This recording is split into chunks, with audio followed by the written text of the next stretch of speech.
Boa tarde a todos. Hoje nós temos a satisfação aqui de estar com o Gesen Orellana, epidemiologista da Fiocruz da Amazônia. O Gesen teve um papel super importante que a gente chegou a ver pela mídia, né? Na Covid, durante a parte inicial da pandemia do Covid, né?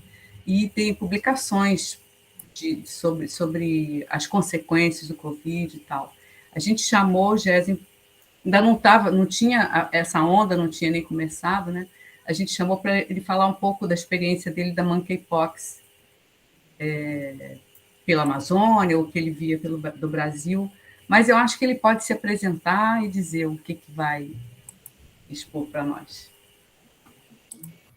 Bom, em primeiro lugar, aqui renovar os meus votos de agradecimento aí pela oportunidade, né, por estarmos aqui nesse fórum, que embora seja um fórum acadêmico, né, é um fórum que sempre proporciona reflexões, né, e eu acho que com tudo que a gente passou pela epidemia de Covid-19 no Brasil, particularmente em Manaus, né, no Amazonas, a gente acabou ganhando um pouco, digamos assim, de visibilidade, né? Eu, honestamente, costumo repetir que eu preferia ter ficado no anônimo permanentemente, né?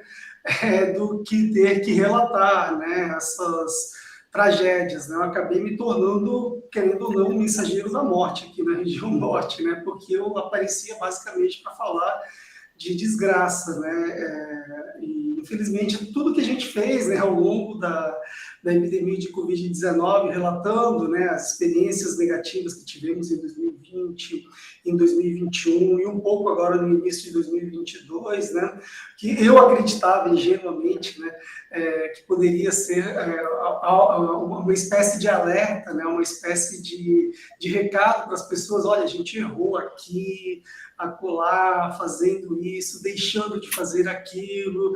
Eu achei que isso fosse ser incorporado de alguma maneira, né, no nosso cotidiano, né, mas acabou que essa forte e inédita disseminação viral do SARS-CoV-2 agora, no início de 2022, mostrou que nós não tínhamos aprendido muita coisa, né? E eu acho que o assunto que a gente vai abordar agora, que é em relação à pandemia de monkeypox, ele é a contraprova, né, de que nós definitivamente, né, enquanto país, né, enquanto comunidade científica, sociedade civil organizada, população em geral, classe política, acabamos fracassando, né? Claro que nós temos alguns atores, né, especialmente na gestão federal, com um peso, né, maior nesse fracasso aí, que inclusive precisa discutir a responsabilização desses atores, né? Mas, de qualquer maneira, esse é o cenário, né? A gente acabou entrando, né, nessa discussão mais ampla de epidemias, pandemias, surtos, estratégias de controle, de mitigação desses problemas de saúde, e acabamos aqui, né, com uma segunda emergência sanitária de interesse internacional declarada pela Organização Mundial de Saúde, e que eu vou adiantar aqui um pouco do que eu vou falar sobre a monkeypox no Brasil, resultou no segundo e consecutivo fracasso de enfrentamento de desafios sanitários no Brasil, né? Então, acho que, de uma forma geral, é isso, né? Eu acabei entrando nessa seara dentro desse contexto, né? E dizer para vocês que, assim como todos que estão aqui assistindo, seja no papel de docente ou de discente, eu sou mais um sanitarista, né? Mais um epidemiologista que tem, né, essa tarefa difícil, né, aqui no Brasil, principalmente agora, nos últimos 5, 6 anos, né, de levar conhecimento, informação para as pessoas e sugerir algumas medidas para evitarmos, né, tragédias como nós vimos em 2021 no Brasil. Vocês devem lembrar daqueles dias horríveis que nós tivemos em maio de 2021, né, com aproximadamente com milhares de mortes no mesmo dia, né, 3.000 e poucas mortes num só dia, nas últimas 24 horas, né, e agora o Brasil como um dos campeões mundiais, abre aspas, né, fecha aspas, de mortes por monkeypox em escala planetária. Acho que, em linhas gerais, seria isso, Hélio.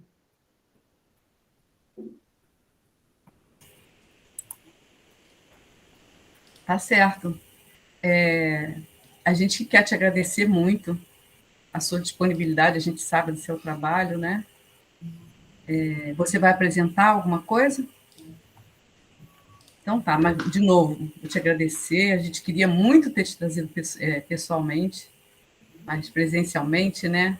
Para ficar um pouquinho aqui conosco e tal, mas não deu. Vamos ver se em outra oportunidade a gente consegue. Deixa só. Alguns de nós estaremos, né, na próxima semana, né, juntos. Então, É verdade. vamos ter uma oportunidade também de estender, né, a conversa e ver alguns desdobramentos. Mas também queria te agradecer, tá, Jéssica, muito pela presença, e a gente está bem feliz de ter você aqui. Obrigado, Cíntia. Obrigado, Hélio. Bom, enfim, não sei se a apresentação está aparecendo para vocês, mas... Tá sim. Ah, ótimo. Bom, então vamos lá. Eu vou tentar ser breve, né, já que a gente tem um tempo razoavelmente limitado, né, mas se vocês se sentirem melhor, né, fazendo intervenções, a gente dialogando, não tem problema nenhum. Acho que isso aqui o momento é para esse mesmo. Eu, na verdade, prefiro não falar, né? Eu gosto de interagir. Então, se vocês tiverem alguma questão, algum comentário, alguma reflexão, uma crítica, por favor, vamos fazer isso conjuntamente. Evitar deixar para o final, para a gente não ter tanta desorganização, às vezes, né, de pensamento, ou às vezes esquecer de algum comentário interessante, né? Enfim, então a ideia dessa palestra, dessa fala, seria basicamente falar sobre a importância de respostas oportunas e coordenadas em cenário de emergência e de saúde pública de interesse internacional. E aí acho que o caso da monkeypox, como inicialmente já havia colocado, né, no Brasil, é algo que nos faz refletir muito, principalmente em relação a essas duas palavrinhas-chave que estão aí no título, né, oportunidade e coordenação de respostas sanitárias, né? Sem esses dois ingredientes, né, é muito difícil você pensar em efetividade nas intervenções de saúde pública, né? Então, eu queria rapidamente aqui fazer uma contextualização histórica, né, da monkeypox, né? Claro, a história que conhecemos, né, a história documentada, né?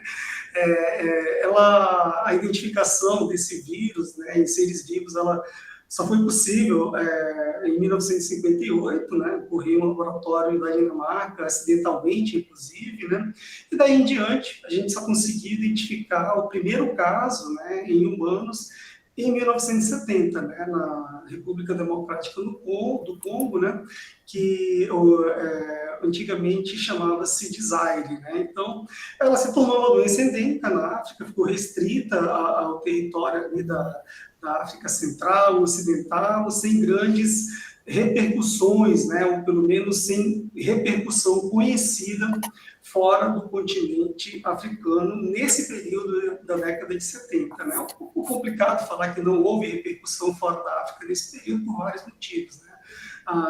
As tecnologias, né, de diagnóstico, de vigilância eram outras, e pode ser que tenha saído, inclusive, do continente africano o vírus, né, em humanos, mas não tenha encontrado condições ecológicas, ambientais, sociais, para que houvesse uma disseminação como nós vimos no século XXI, né? Então, já que estamos falando em século XXI, né, essa nossa timeline aqui mostra, né, que em 2003 nós tivemos o primeiro surto documentado fora da África, da monkeypox, né, foi nos Estados Unidos, em 2003, e depois, em seguida, alguns anos depois, Reino Unido, Singapura, né, em 2019, está marcado em cinza aí na timeline, acabaram registrando alguns casos, seguido depois dos Estados Unidos, né, novamente, e até chegarmos nessa pandemia de monkeypox em 2022. Né. O termo pandemia não tem sido muito usado corriqueiramente, inclusive, né, para monkeypox, tanto pela Organização Mundial de Saúde, como pela comunidade científica de uma forma geral. Mas eu vou mostrar uma figura daqui a pouco para vocês, que vai ficar bem facinho de... nesta fase, claro, neste momento do problema sanitário, de classificar com relativa tranquilidade, né, o desafio como sendo uma pandemia e não mais um surto global de monkeypox, né? Então, paramos aqui em 2022, né, com algumas características que diferenciam a atual pandemia, a atual característica epidemiológica e até mesmo clínica da doença, né, que a diferencia em relação ao padrão anterior que nós conhecíamos, né. Lá na década de 70, quando foram registrados os primeiros casos, né, da doença em humanos, ela era mais ou menos restrita a menores de 4 anos de idade, né, mas agora com a sua reemergência, né, em 2010, nesse período de 2010 a 2019, nós tivemos uma expansão ou uma adaptação da doença, né, para o público de adultos jovens, né, o que pode também estar relacionado com a supressão da vacinação contra a varíola humana, né. Alguns autores, né, que defendem a existência de uma proteção vacinal cruzada em função da varíola humana e que isso, por algum tempo, né, sustentou uma imunidade, digamos assim, coletiva maior, né, criou um bloqueio, uma dificuldade maior para que o vírus em humanos se disseminasse rapidamente, né. Então, temos aí essa adaptação nesse padrão, né, de ocorrência da doença, e também temos algumas modificações na própria história natural da doença, né, com a duração dos primeiros sintomas sendo alterada, algumas manifestações clínicas, como as anorretais, por exemplo, que não eram comuns em décadas anteriores, começam a aparecer agora, um predomínio claro em homens, especialmente em homens que fazem sexo com homens, né? Então, há uma mudança realmente que ajuda a entender o porquê dessa explosão de casos que transforma, né, que torna o surto de monkeypox em uma pandemia de monkeypox na atualidade, né? Então, no Brasil, para vocês terem uma ideia, menos de 1% dos casos notificados, né, acontece em menores de 4 anos, né, algo radicalmente diferente do que nós víamos há 40, 50 anos atrás, né. E como eu disse, né, no Brasil, assim como no restante dos países em que há uma grande repercussão da monkeypox, a maior parte dos casos é notificada em indivíduos do sexo masculino, né, com essa questão de gênero importante aí, né, de homens que fazem sexo com homens, bissexuais e outros grupos mais vulneráveis que acabam sendo vitimizados com maior facilidade, digamos assim, né. Então, esse mapinha aqui essa figura, que é uma figura extraída do site do CDC dos Estados Unidos, mostra de forma mais ou menos clara e razoável, né, a disseminação espacial, né, da doença, né, dos casos confirmados, né, de monkeypox mundialmente, né. Se vocês olharem aí a dimensão, né, o diâmetro dessas bolinhas mais alaranjadas, né, vocês vão perceber que nós temos algumas regiões do planeta onde ela é um pouquinho mais extensa, né, e com destaque aí para França, Estados Unidos, Brasil e Espanha, e Reino Unido também, né, principalmente, né.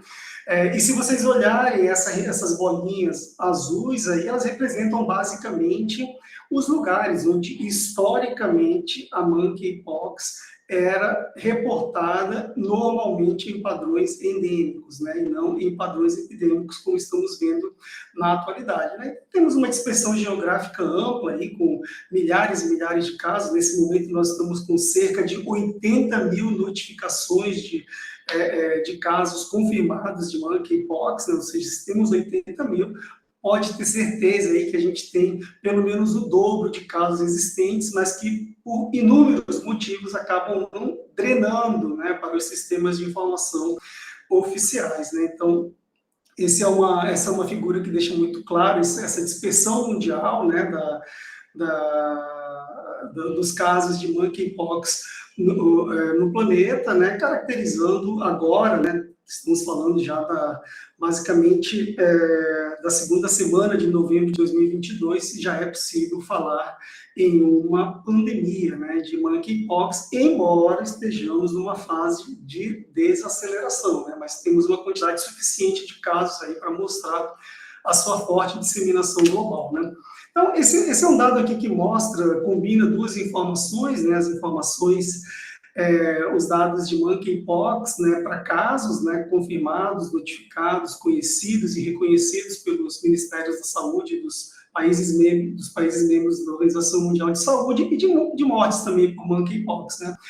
Vocês vejam que aqui nós temos uma lista, né, dos 10 países que concentram em torno de 85% das notificações de de monkeypox no planeta, e que tem um dado interessante aqui, né? Embora os Estados Unidos tenha notificado cerca de 29 mil casos de monkeypox, eles conseguiram registrar 11 óbitos atribuíveis, né, com causa básica de monkeypox, né? E o Brasil, né, por mais estranho que pareça, né, tendo menos de 10 mil casos até o momento notificados, né, apresentou os mesmos 11 óbitos, com uma diferença que eu vou retomar lá na frente, né?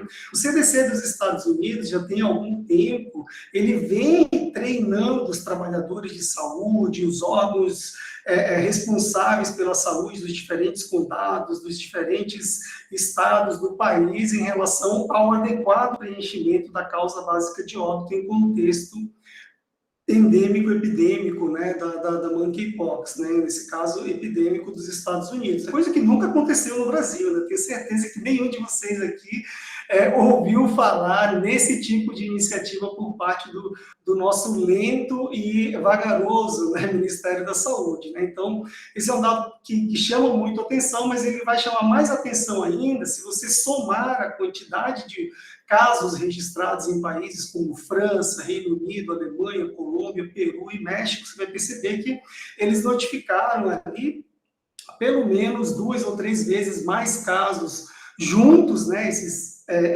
7 países, né, esses 5 países, 1, 2, 3, 4, 5, 6 países, né, mais casos do que o Brasil, e não registraram nenhuma morte por monkeypox, né? E o Brasil, que registrou menos de 10 mil, está com 11 mortes conhecidas neste momento por monkeypox, lamentavelmente, né? Então, é um dado que mostra para a gente, já dá uma ideia de como nossa vigilância, não só a epidemiológica, não só a vigilância laboratorial, ela falhou durante o gerenciamento, ou melhor, a tentativa de gerenciamento de mais essa crise pandêmica no Brasil, né? Eu queria aqui rapidamente falar sobre 2 conceitos que geram muita confusão, né? Justamente porque são polêmicos, né? O conceito de doença emergente, doença reemergente, dependendo da corrente teórica que você se agarra, você acaba chamando uma doença de emergente e outra pessoa de doença reemergente, ou vice-versa, né? Então, só para a gente padronizar, digamos assim, né? A doença emergente seria algo que tem ocorrência desconhecida em humanos, né? Geralmente doenças novas, tanto para a ciência como para a população, né? Então, esse é um conceito que é praticamente universal, né? Não tem muito questionamento, né? Doenças existentes, mas que só foram documentadas nas últimas décadas, né? Às vezes você está com uma doença em um determinado ecossistema há décadas ou centenas de anos, mas sem a devida documentação pelas autoridades sanitárias, né? Então, isso é muito difícil, você tentar superar esse dilema, né? Esse problema conceitual aí da definição de doença emergente, né? Doenças com ocorrência rara e geograficamente limitada, que passaram a se constituir como um problema de saúde pública normalmente associada a modificações, adaptações na forma de transmissão do agente infeccioso. Aqui, por exemplo, a monkeypox poderia se enquadrar, né? Dependendo da flexibilidade, né, das nossas suposições teóricas, você poderia tranquilamente classificar a monkeypox como uma doença emergente. Por outro lado, a doença reemergente seria aquela doença cuja ocorrência era conhecida e substancial em humanos, ou seja, tinha uma importância epidemiológica clara, né, mas que voltou a representar risco sanitário após ter sido controlada. Normalmente são doenças conhecidas há décadas ou séculos e doenças com elevada incidência em humanos e com considerável dispersão em diferentes regiões do planeta. Aqui também, né?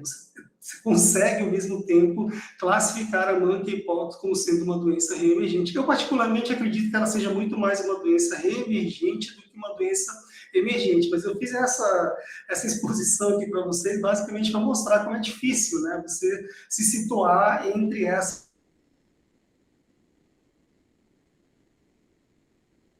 diferentes correntes, opiniões sobre de nomenclatura para ser emergente e reemergente. Né?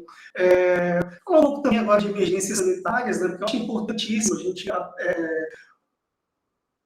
se familiarizar, né, com esses conceitos de emergência sanitária, regulamento sanitário internacional, critérios para declarar emergência sanitária de interesse internacional, nacional ou estadual, né? Então, eu acho que a gente meio que engavetou esses conhecimentos, né? Ou muitas vezes até ignorou, negligenciou, e acabamos sendo surpreendidos aí nesse mar de desinformação que tivemos ao longo da pandemia de Covid-19 e mais recentemente agora da de monkeypox, né? Vou retomar lá na frente, vocês vão perceber que teve um certo momento, né, agora desse ano de 2022, que nós tivemos muita dificuldade de saber definir-se ao certo os critérios para a declaração de emergência sanitária de interesse nacional estavam sendo atendidos no Brasil, né? Então, acho que isso é uma coisa importante, né?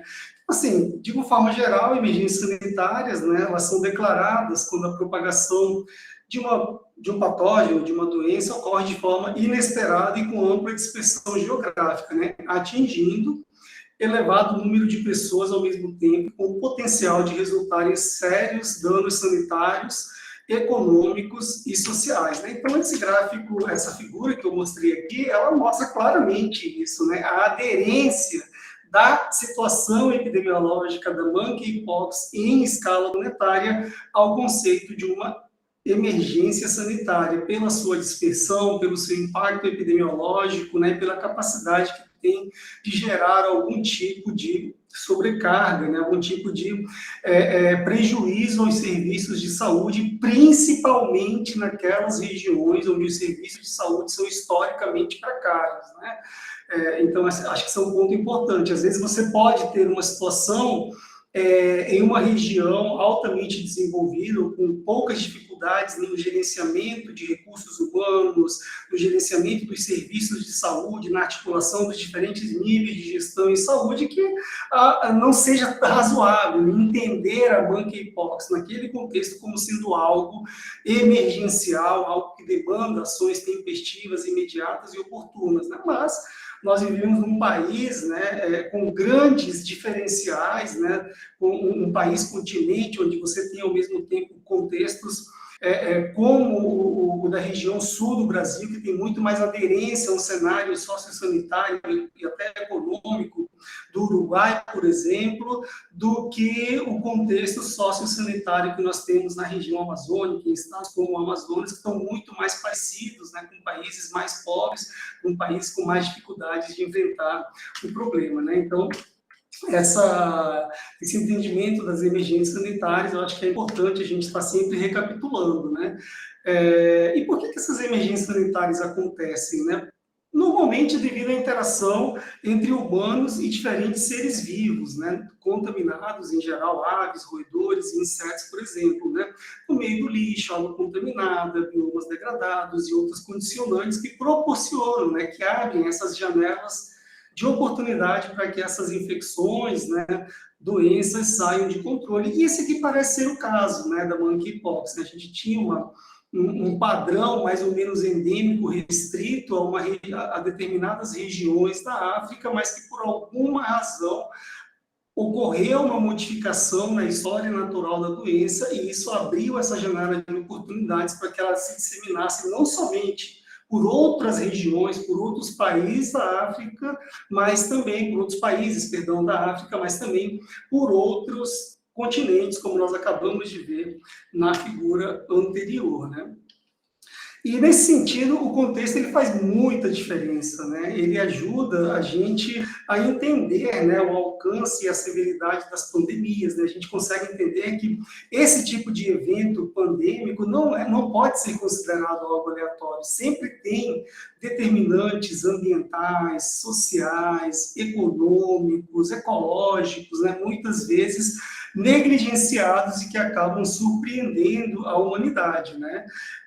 O momento histórico também faz muita diferença, né? Nós estamos vivendo um momento agora muito difícil, né, de polarização política, um momento de muitas fake news, um momento de colocação da ciência, do conhecimento científico em segundo plano, que acaba favorecendo, né, a profusão e a repetição em intervalos de tempo cada vez menor de emergências sanitárias de apelo internacional. Essa figura aqui é uma figura que lembra bastante, né, o que aconteceu agora, né, durante a pandemia de Covid-19, né, com enterros em valas coletivas, milhares de mortes num mesmo dia no Brasil, por exemplo, e no mundo, e tudo isso dentro desse contexto de polarização, de confusão entre o papel da ciência e da religião, lembrando um pouco o que aconteceu em relação à peste bubônica na Europa, né, onde a religião também, nesse caso a Igreja Católica,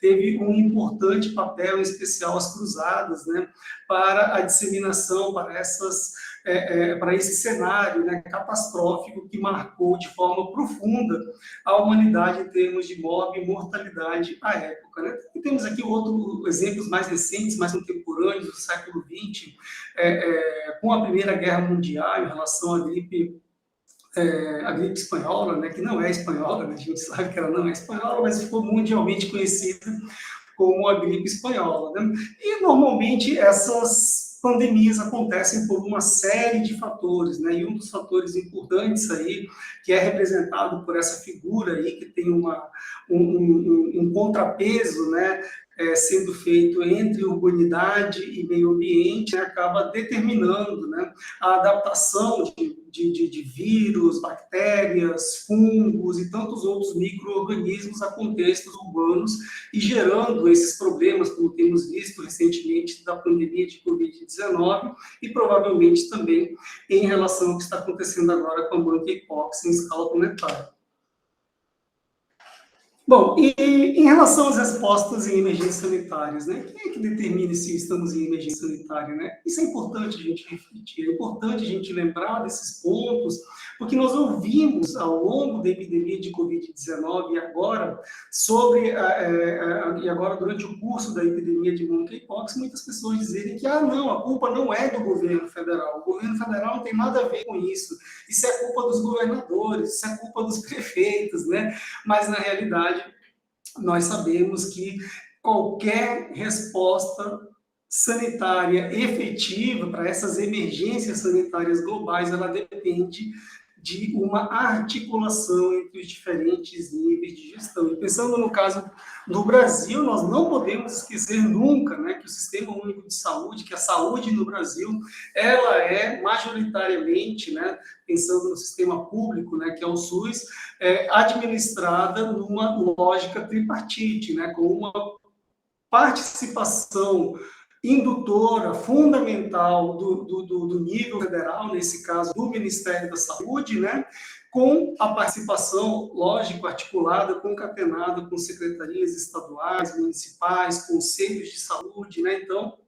essa determinação, né, da emergência sanitária, ela pode, no fim das contas, partir de uma cidade, pode partir de um estado, pode partir do governo federal, mas quando você percebe que há uma ameaça nacional, que há uma ameaça, né, à vida, de uma forma geral, à economia, ao meio ambiente, essa liderança necessariamente deve partir do maior nível hierárquico de gestão. E no caso do Brasil, acho que não temos dúvida, né, de que deveria ter sido o Ministério da Saúde, o governo federal, a orquestrar, digamos assim, essa resposta sanitária que o Brasil deveria ter oferecido durante a epidemia de monkeypox no Brasil, né? As emergências sanitárias em escala planetária são normalmente determinadas pela Organização Mundial de Saúde, né? os governos têm autonomia, né, para decidir se estão em emergência sanitária de interesse local, estadual, nacional ou algo assim, mas em escala planetária essa é uma prerrogativa da Organização Mundial de Saúde e seus Estados-membros, né? E independente do órgão, do nível de gestão que determine se estamos ou não em emergência sanitária, nós precisamos ter em mente sempre 3 conceitos fundamentais.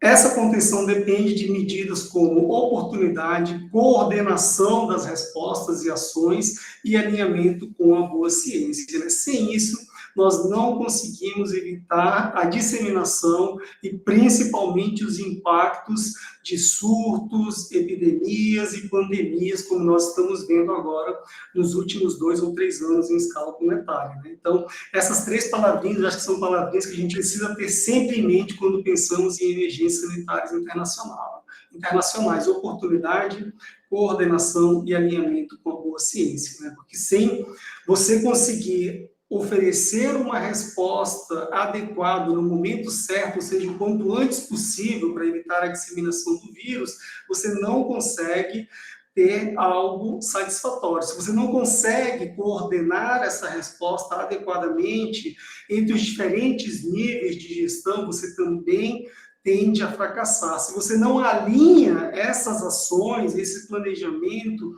a implementação dessas medidas com a boa ciência, com o que você tem de melhor, né, de mais relevante em termos de evidência científica, você também pode fracassar, né? E, infelizmente, parece que no Brasil nós não fomos nem oportunos, nem conseguimos coordenar e muito menos nos alinhar com a boa ciência. Ao contrário, nós vimos respostas tardias, respostas atrasadas, que visavam basicamente contar mortos e não salvar vidas. Vimos uma bagunça, né, de ações com omissões seguidas do governo federal, do Ministério da Saúde, com estados e municípios tomando decisões totalmente diferentes e muitas vezes contraditórias em relação à vacinação, em relação a medidas não farmacológicas de contenção, por exemplo, da epidemia de Covid-19 ou até mesmo da monkeypox, né? E o não alinhamento à boa ciência talvez seja um dos grandes dramas, né? Com reflexos não apenas em relação a essas 2 pandemias de Covid-19 e monkeypox, mas também com reflexos para a saúde comunitária de uma forma geral, porque nós temos visto a cada dia diminuir o número de pessoas que acessa, por exemplo, o Programa Nacional de Imunizações. Nós estamos assistindo a um número cada vez maior de pessoas, de famílias inteiras, às vezes, crianças, adultos, idosos, que deixam de se vacinar em função desse não alinhamento com a boa ciência, né? Então, acho que essas 3 palavrinhas aí são palavrinhas que precisam estar sempre na nossa mente quando estamos falando em adequada e efetiva resposta a emergências sanitárias, né? E tem regras para isso, né? Você não pode simplesmente declarar uma emergência sanitária de forma aleatória, né? Sem qualquer preparo, sem qualquer planejamento, né? Ou critérios, né? Nós temos, por exemplo, o Regulamento Sanitário Internacional, aprovado pela Assembleia dos Estados-membros da Organização Mundial de Saúde, né? No Brasil, ela só foi ratificada e aprovada em 2009, depois de devidamente traduzida e adaptada, né? E serve basicamente para que nós consigamos elaborar nossos planos de contingência, né? Para que nós consigamos articular os diferentes atores envolvidos com as respostas sanitárias, né? E, com isso, conseguirmos implementar medidas nas cidades, nos portos, aeroportos, fronteiras secas e etc., né? Então, esse RCI ele serve para nos instrumentalizar em relação às características, aos critérios que precisamos atender para declarar emergências sanitárias, né? No Brasil, nós temos uma normativa, né, de 17 de novembro de 2011, né, portanto, não é nada novo, né? Já é algo consolidado, né? Que é o decreto número 7.616 de 2011, que dispõe basicamente sobre a Declaração de Emergência em Saúde Pública de Importância Nacional, a famosa SPIN, né? E também instituiu a Força Nacional do Sistema Único de Saúde, né? Muitos brasileiros, inclusive, só ficaram sabendo, apesar da publicação desse decreto, né? Já tem mais de 10 anos, né? O que é a Força Nacional do Sistema Único de Saúde, com a vigência da epidemia de Covid-19, né? Então, por isso que eu fiz questão da gente estar conversando aqui um pouco sobre regulamento sanitário internacional, emergência de saúde pública de importância nacional no Brasil, para a gente estar atento, né? Ficar atento a esses detalhes que muitas vezes passam despercebidos e a gente assiste o trem passar, como nós fizemos recentemente agora com a epidemia de monkeypox, né? Então, de uma forma geral, essa SPIN, ela é declarada, né, em situações que demandam o emprego urgente de medidas de prevenção, controle e contenção de riscos, né, danos e agravos à saúde pública, né? Então, acho que essa primeira parte deixa claro que você tem que adotar essa medida de forma antecipada, de forma oportuna, para que você possa justamente prevenir a disseminação do vírus, bactéria, fungo, ou seja lá qual for o micro-organismo em questão que está gerando danos, né, e impactos negativos sobre a saúde pública, né? Geralmente tem 3 situações, né, que justificam a declaração de uma SPIN, né? Situações epidemiológicas, que nós temos certa familiaridade, né? Desastres, como, por exemplo, desastres naturais, ou até mesmo acidentes, né, em contextos como o de Mariana, recentemente, ou até mesmo situações que geram desassistência à população, causando crises, né, capazes de tornar a vida em sociedade, né, insustentável, né? Então, esses são os critérios que acabam sendo, as situações que acabam sendo consideradas para a declaração de uma SPIN, né? E quem decreta essa SPIN? O Poder Executivo Federal, exclusivamente, né? Quando estamos falando de Brasil, de saúde, de emergência sanitária e saúde pública de importância nacional, é uma atribuição exclusiva do Poder Executivo Federal. Então, o Brasil não pode ficar esperando, por exemplo, pela Organização Pan-Americana da Saúde. O Brasil não pode ficar esperando pela Organização Mundial da Saúde. E o que nós vimos ocorrer agora com a epidemia de monkeypox foi isso e mais um pouco, né? O Brasil não só esperou a Organização Mundial de Saúde declarar a emergência sanitária internacional para monkeypox, como simplesmente não adotou até hoje, pelo menos eu não sei da adoção, né, da SPIN para monkeypox no Brasil, né? Então, é um ato de exclusividade do Executivo Federal, em particular do Ministro de Estado da Saúde do Brasil, né? E em relação às situações epidemiológicas que justificam, né, a declaração de uma SPIN, né, nós temos alguns pontos que precisam ser considerados, né? Risco de disseminação nacional, né? Parece algo óbvio, né? Bom, agora, né, em novembro de 2022, parece algo óbvio, né? Risco de disseminação nacional já está disseminado. O Brasil é um dos recordistas de números de casos e mortes por monkeypox mundialmente. Que sejam produzidos por agentes infecciosos inesperados. De novo, se encaixa no caso da monkeypox, né? É uma doença que anteriormente tinha um padrão endêmico e estava restrita a crianças menores de 4 anos, e agora ela tem um padrão pandêmico e que fez esse salto, digamos assim, de grupos etários, disseminando adultos jovens, em especial homens, né? Indivíduos do sexo masculino, perdão, que representem a reintrodução de doença erradicada, que apresentem gravidade elevada ou extrapolem a capacidade de resposta da direção estadual do Sistema Único de Saúde, né? Algo que nós vimos acontecer e ainda vemos acontecer com bastante frequência no Brasil, de uma forma geral, e em especial na região norte, né? Se vocês pegarem o último boletim epidemiológico, né, do Ministério da Saúde em relação a monkeypox no Brasil, vocês vão ver que o Brasil hoje está com aproximadamente 10 mil casos notificados e aproximadamente 5 mil estão em investigação. É algo inaceitável, né? Você ter quase a metade você tem quase um terço, perdão, do total de casos entre confirmados e suspeitos sendo investigados, né? Isso mostra, de novo, né, a dificuldade que nós temos de identificar e de excluir, eventualmente, ou de confirmar a monkeypox no Brasil em novembro de 2022, praticamente 3, 4, 5 meses depois da declaração de emergência sanitária internacional pela Organização Mundial de Saúde e alguns meses depois da declaração da gravidade, né, considerada pelo Ministério da Saúde em relação ao monkeypox no Brasil, né? E aqui no Brasil nós temos o Centro de Operações de Emergência em Saúde Pública, né, o famoso COI, né, que muitos de nós ouvimos falar durante a epidemia de Covid-19 e agora durante a pandemia de Covid-19 também era um dos responsáveis, né, por estar retroalimentando o Ministério da Saúde, o Ministro de Estado da Saúde, a decidir se nós estávamos em emergência sanitária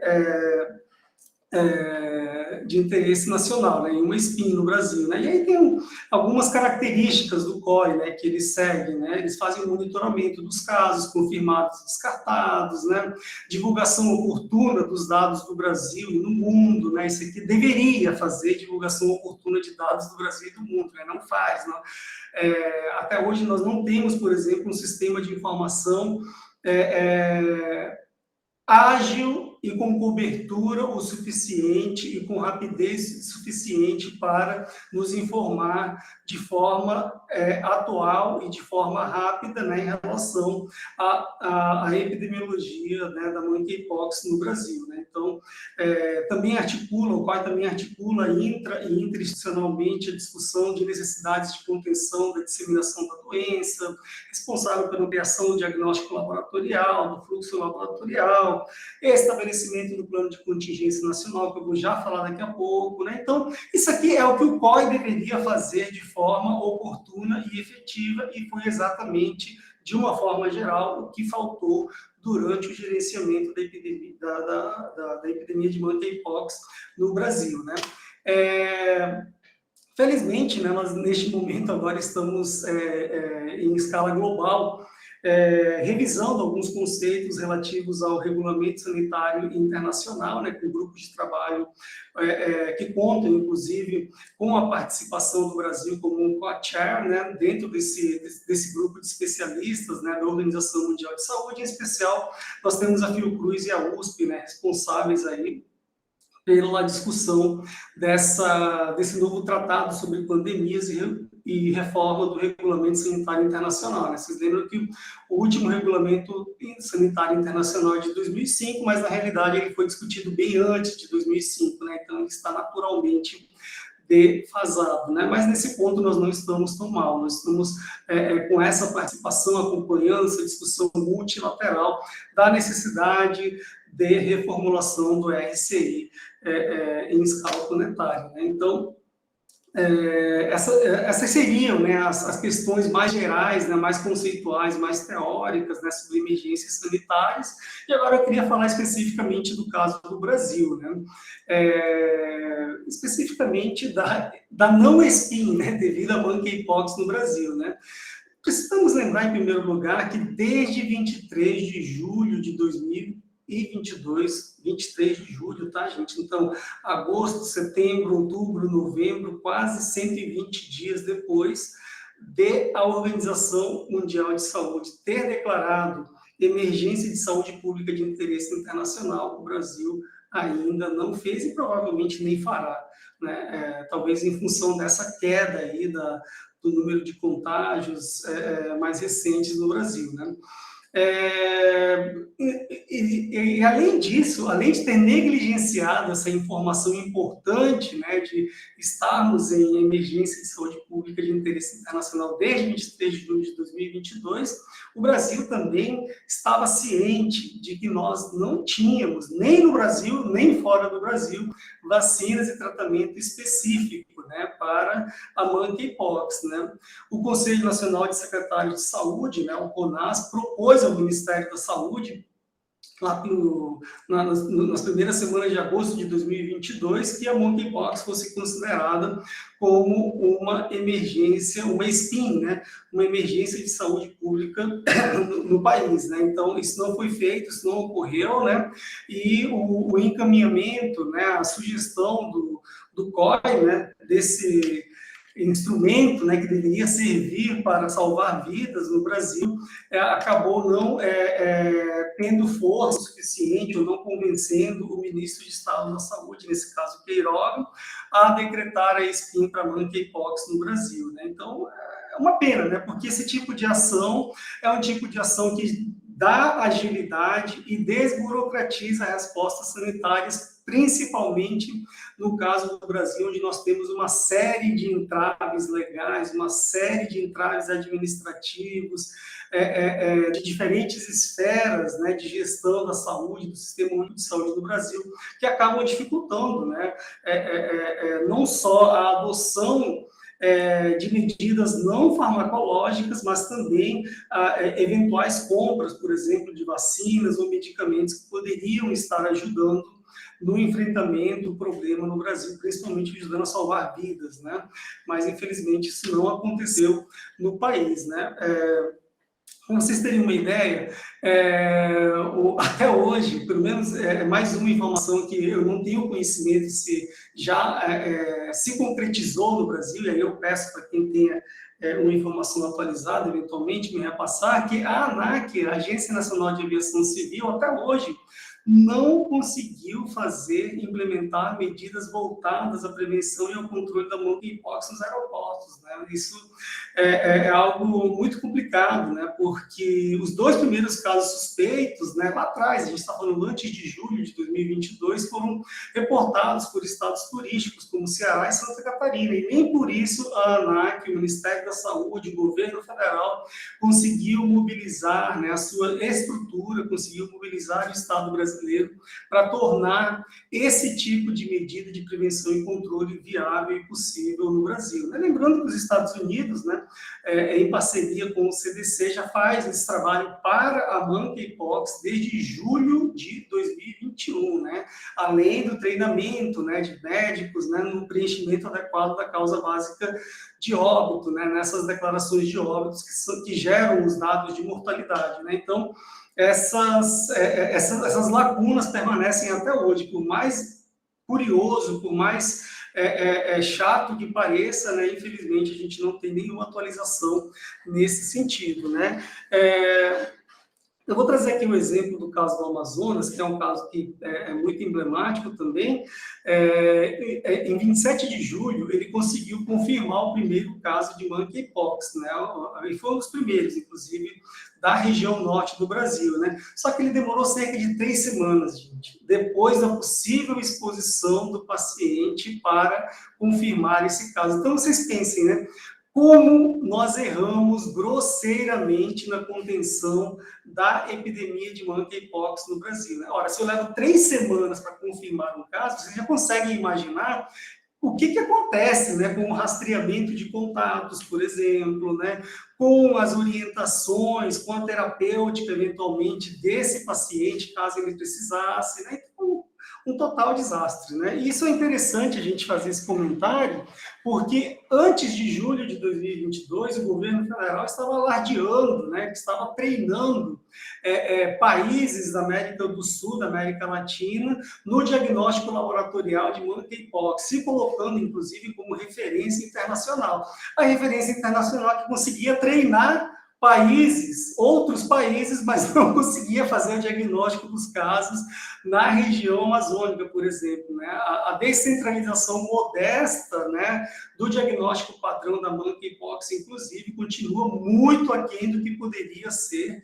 ainda em novembro de 2022. Não é por acaso que a gente está com aquele número horroroso, né, de quase 10 mil casos de monkeypox confirmados e mais 4 ou 5 mil em investigação, né? Muito provavelmente devido a esses entraves, não só da vigilância epidemiológica, mas também da vigilância laboratorial, né, da monkeypox no Brasil, né?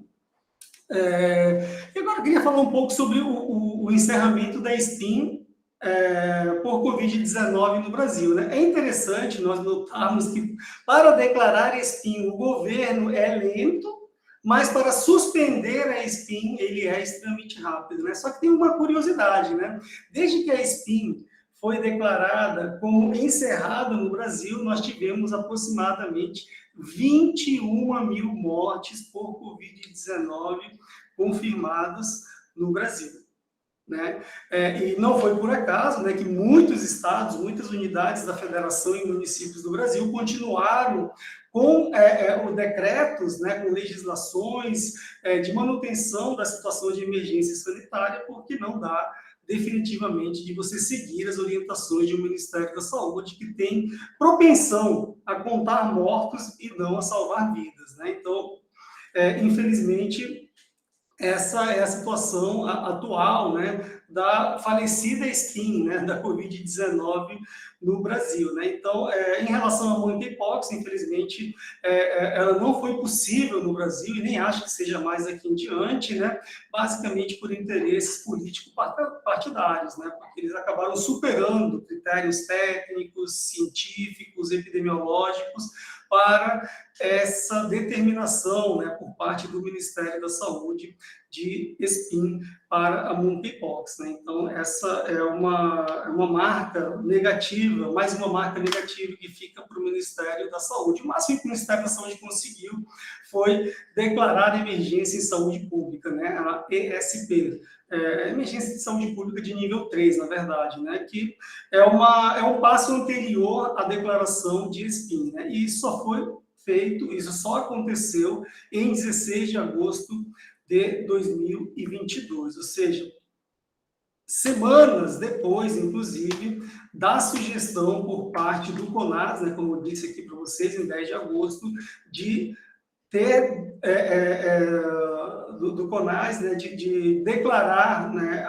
o problema da monkeypox no Brasil como sendo uma SPIN e não como sendo um problema de saúde pública, né, uma emergência de saúde pública de nível 3, como até hoje é considerada no Brasil. Né? Enfim, então nós erramos bastante, né, em relação a diferentes maneiras de enfrentar a epidemia, né? Nós demoramos, né, a fazer o que a Sociedade Brasileira de Infectologia, a SBI, recentemente fez, né, que foi recomendar a vacinação contra a monkeypox em determinados públicos, em determinadas frações da população. Claro que a gente não está falando aqui em vacinação em massa, né, mas sim em grupos específicos, né, com pessoas com problemas, né, imunitários, né, na resposta imunológica, como aqueles indivíduos convivendo com HIV/AIDS, por exemplo. Né? O governo federal, somente agora, no início de outubro, né, o Ministério da Saúde recebeu as primeiras 9,8 mil doses da vacina contra a varíola humana, né, que não é uma vacina específica para a varíola dos macacos, mas tem um nível de proteção razoável aí, né? Mas, infelizmente, apesar de termos demorado tudo isso para conseguir as vacinas, né, até hoje, pelo menos até ontem, o último levantamento que eu fiz, não tínhamos previsão de quando as primeiras injeções seriam aplicadas, simplesmente informações vagas de que seria utilizada em um contexto de pesquisa, né?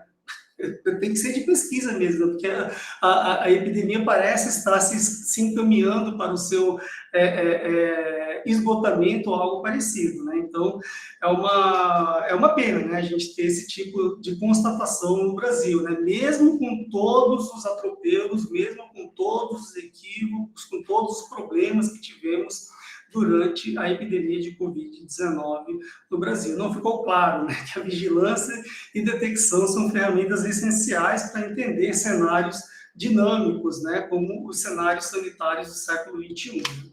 E aqui eu trouxe alguns exemplos, né, do que aconteceu durante diferentes momentos da história do Brasil, né. Um deles diz respeito ao negacionismo, né, de Bernardo Pereira de Vasconcelos, né, lá em 1850, da febre amarela, do problema da febre amarela no final do século XIX no Brasil, e ele mesmo foi vítima, né, da doença, né, infelizmente. No Brasil, agora no século XXI, não foi diferente, né? Eu estive pessoalmente envolvido, inclusive, numa ação concatenada aí com algumas instituições de pesquisa, a Secretaria de Saúde do Estado do Amazonas, de negacionismo, né, da segunda onda de Covid-19, no final de 2020, né, repudiando, né, as nossas declarações em relação à retomada da segunda onda, de que não tinha segunda onda, de que a epidemia estava acabando, e, enfim, no fim das contas, acabou que foi justamente nesse período, né, no final de 2020, durante a pandemia de Covid-19, que emerge, né, essa variante de preocupação, a época conhecida como P1, né, atualmente chamada de variante Gama, que inclusive já nem é mais parte da lista, né, de variante de preocupação da Organização Mundial de Saúde, né? Então, nesse momento, você tem, acontece tudo isso, né?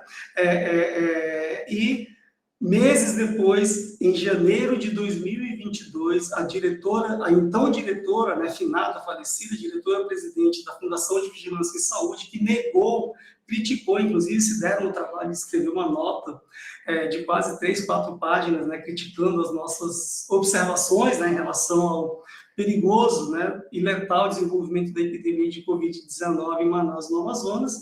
Em janeiro de 2021, ela mesma foi vítima da variante Gama, da famosa P1, vítima do negacionismo dela, tal qual Bernardo Pereira de Vasconcelos, no final do século XIX. Né? Outro exemplo que vocês talvez conheçam, né, foi de um deputado do Mato Grosso, né, negacionista das vacinas, que também foi a óbito por não ter se vacinado, provavelmente. Né? Então, voltando ao assunto da monkeypox, né, é muito triste, né, você saber que, embora o Brasil tenha menos de 3% da população mundial, atualmente ele concentra algo perto de 25%, né, das mortes conhecidas pela doença. Né? Então, é algo realmente preocupante, né, você dizer que há 44 óbitos por monkeypox em escala planetária conhecidos, e que 11 ocorreram no Brasil, porque tem alguma coisa muito errada acontecendo em termos de gerenciamento desse desafio sanitário no país. Né?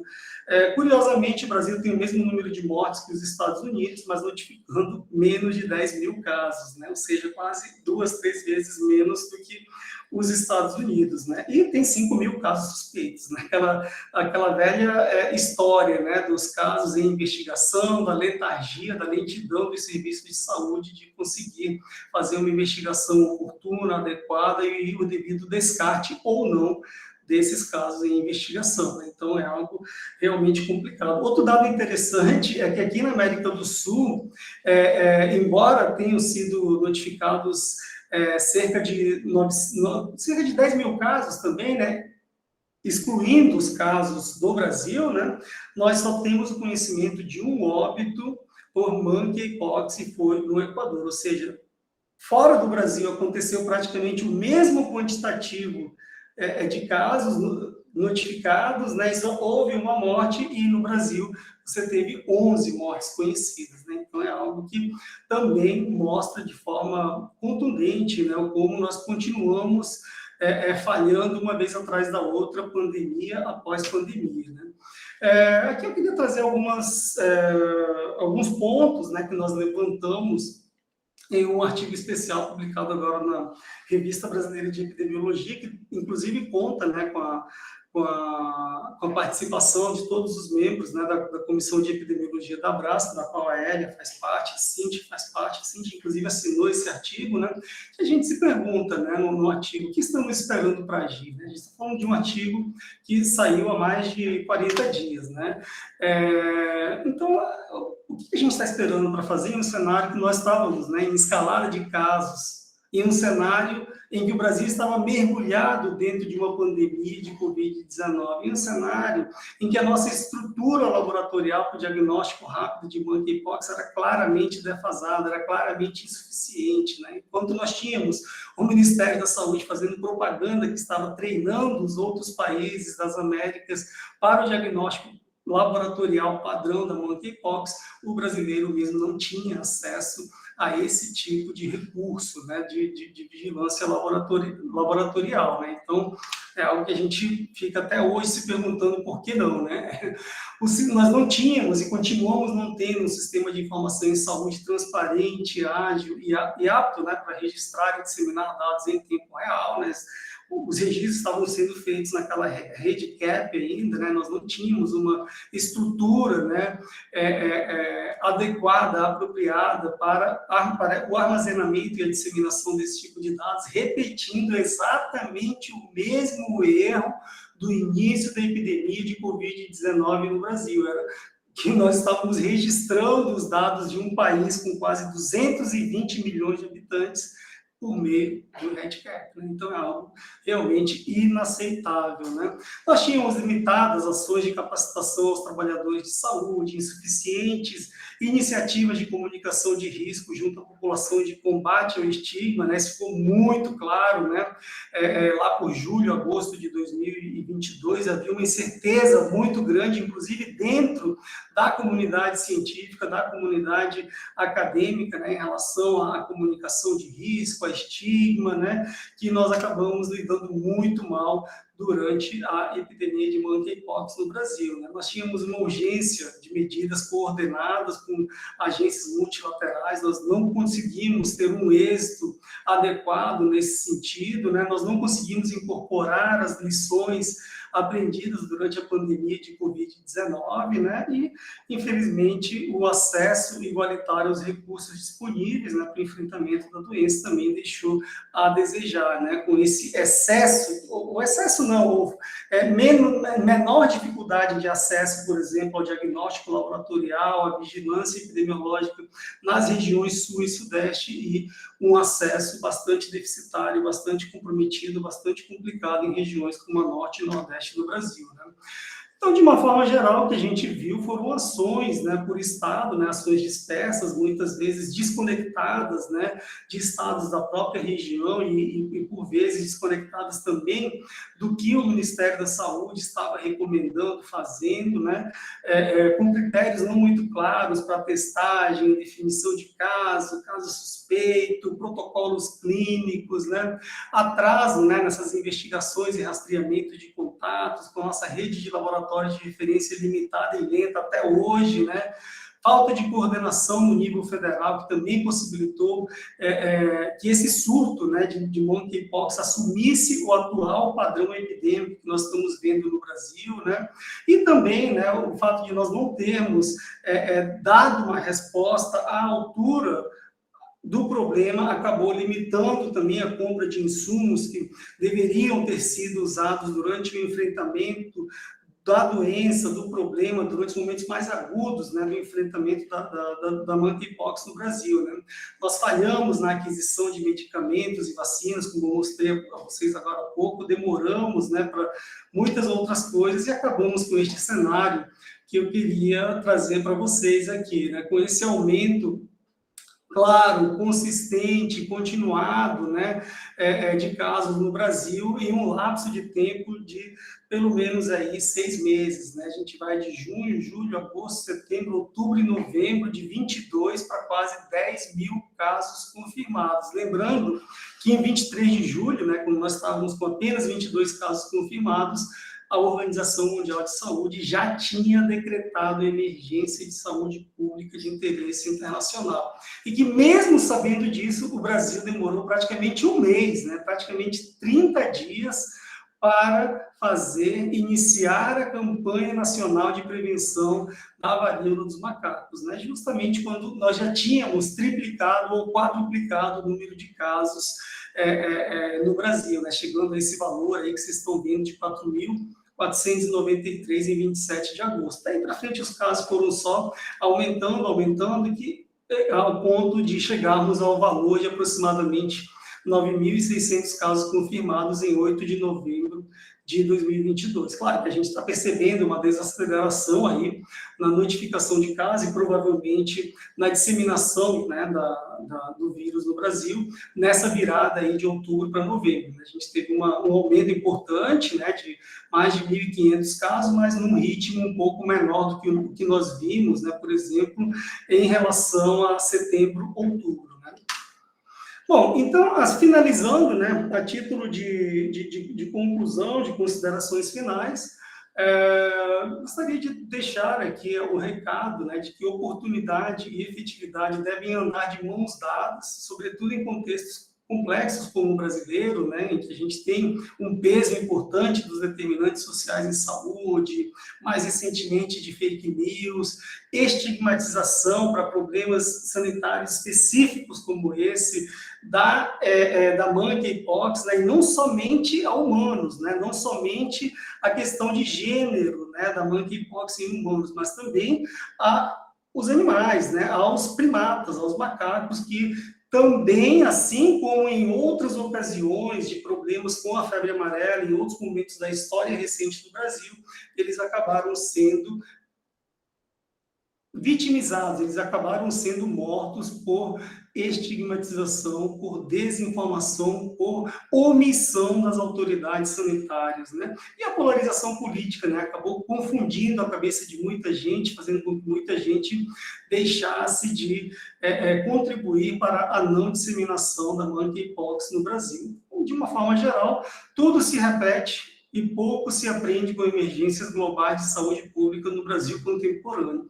E talvez a monkeypox esteja caminhando, né, para o triste armazém das doenças negligenciadas, né? Eu estou com a lista de referências, né, as principais referências que eu utilizei para preparar essa aula, e gostaria de agradecer a todos e finalizar dizendo que essa apresentação é uma apresentação que pode ser disponibilizada caso tenha interesse. Muito obrigado. Nós que agradecemos, Jéssica, muito bom. Vamos querer, sim, a sua apresentação. E aí a gente depois disponibiliza. Bom, eu vou abrir um pouco. Alguém tem, dos alunos primeiro, né? Fazer alguma pergunta? Querem perguntar alguma coisa para ele?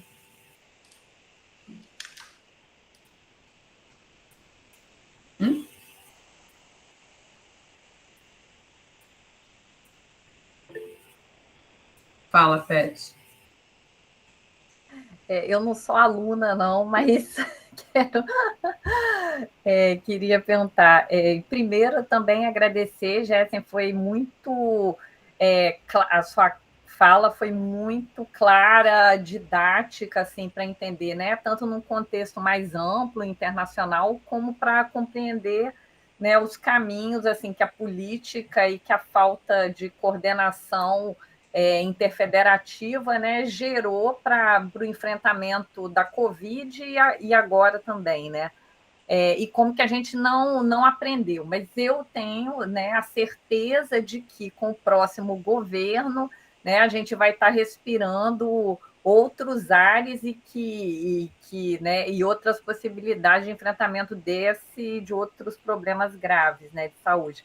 Eu queria perguntar, Jéssica, você falou muito, né, da articulação, da falta de coordenação nacional das ações, mas como que você percebe a atuação nos níveis mais locais, né? Em que sentido? Por mais que você tenha uma coordenação nacional forte, claro que seria essencial, né, na divulgação das diretrizes, a gente tem um sistema de saúde com um nível espantoso, assim, de descentralização, né? Da atenção primária diferenciada, se você for ver em cima dos mais dos 5.000 municípios, com uma grande dificuldade de uma coordenação de uma resposta em redes, né, de atenção à saúde, enfim, com municípios muito pequenos, com baixa capacidade de resposta. Então, como que você também, assim, das diversas, né, percebeu, assim, essa atuação mais no nível da atenção em saúde, né, descentralizado um pouco, assim, como que você percebeu o papel da atenção primária, né, mais especificamente, porque é um nível mais capilarizado do sistema, o que se conseguiu, né, como que você responde, não responde, né, o que poderia ter sido diferenciado na ação mais, né, nesse nível do sistema que é quem chegou, né, chega primeiro, mais capilarizado a todos os municípios. Bom, Paty, primeiro, obrigado pela pergunta, e acho que é uma reflexão muito válida, né? Principalmente se estivermos pensando no amanhã, né? Como você bem lembrou, né? Nós estamos agora num período de transição de governos, né? E é bom a gente fazer esse tipo de reflexão, né? Acho que é muito, até natural, né? E, de certa forma, fácil dizer que o governo federal falhou gravemente na condução da epidemia de Covid-19. Mas como a gente lembrou e você comentou agora há pouco, né, nós temos uma gestão do Sistema Único de Saúde tripartite que não é só o governo federal, que também tem os governos estaduais e principalmente os governos, as prefeituras, né, os municípios que gerenciam na prática, no mundo real, os problemas, os desafios sanitários, né? Então, é um pouco difícil a gente falar de 5.000 e quase 6.000 municípios no Brasil, né? Mas acho que, de uma forma geral, a gente poderia dizer que em grandes cidades, né, em grandes metrópoles, principalmente nas capitais, nós tivemos um fracasso estrondoso, né, na resposta sanitária, tanto à epidemia de Covid-19 e nem tanto a de monkeypox, né, pela dificuldade que o vírus tem de circular, né, entre os diferentes espaços, né, urbanos e não urbanos das cidades, né, mas então nós temos essa diferença, né, nessas grandes cidades, eu acho que nós tivemos respostas em geral ruins, mas ao mesmo tempo algumas cidades, por exemplo, como Belém, aqui na região norte, que teve uma experiência trágica, tão ruim quanto a de Manaus na primeira onda, por exemplo, em 2020, mas que na segunda onda teve um desempenho menos pior, um desempenho menos precário. E foi justamente no pior momento da epidemia no Brasil. Então, isso mostra que quando o governo estadual, quando o município, mesmo sem o apoio, né, gerencial, financeiro, administrativo do governo federal, pode oferecer uma resposta favorável. O caso de São Paulo também, né, tem a maior população do país, né, teria de tudo, né, para ter um desastre parecido, pelo menos, com o que nós vimos em Manaus. Não aconteceu, porque já tinha uma experiência de décadas, né, de técnicos da Secretaria de Estado de Saúde, né, da população que tinha uma outra cultura em relação a esses problemas sanitários de alto impacto sobre a população, acabou tendo uma resposta melhor, e talvez o melhor exemplo de todos, além do acesso, né, relativamente rápido, digamos assim, ao nível de atenção terciária, leitos de UTI ou algo assim, é o das vacinas, né? O estado de São Paulo, por exemplo, na epidemia de Covid-19, foi o estado que conseguiu sair à frente, né? Com a fabricação de vacinas em território brasileiro, distribuição o mais rápido possível da vacina em grupos prioritários, inclusive abastecendo o país, né? Então, assim, se a gente pensa nesse cenário maior de cidades metropolitanas, tivemos respostas em geral ruins, mas algumas situações particularmente interessantes de refletirmos e tentarmos extrair aprendizados dessas experiências. Já os municípios de médio porte e de pequeno porte é um pouco mais difícil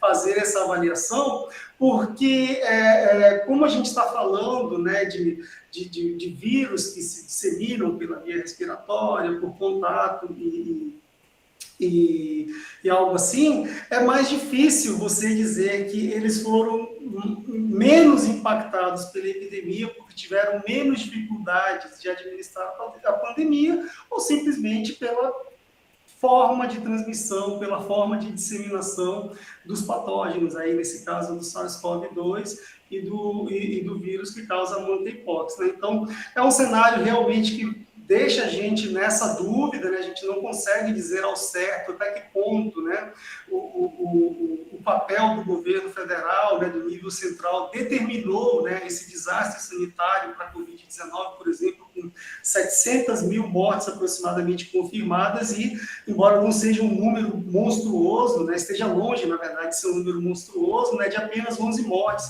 por monkeypox no Brasil. Mas, ao mesmo tempo, representa, como eu mostrei lá atrás, 25% de todas as mortes por monkeypox no planeta, né? Então, é a prova incontestável, a prova irrefutável, né, de que nós erramos, e erramos feio no controle desse duplo desafio pandêmico recente que nós tivemos aí num lapso de 2 ou 3 anos no Brasil, né, que é a Covid-19 e agora a Monkeypox, né? Então, é realmente algo que a gente precisa levar em consideração e lembrar, né, que não é possível enfrentarmos uma epidemia complexa, né, principalmente de doenças novas ou reemergentes, como a de monkeypox, sem essa fina sintonia entre os 3 diferentes níveis de gestão, independente de quem é o presidente, de quem é o governador, né? Nós deveríamos colocar a gestão sanitária acima, né, de posições ideológico-partidárias, mas, infelizmente,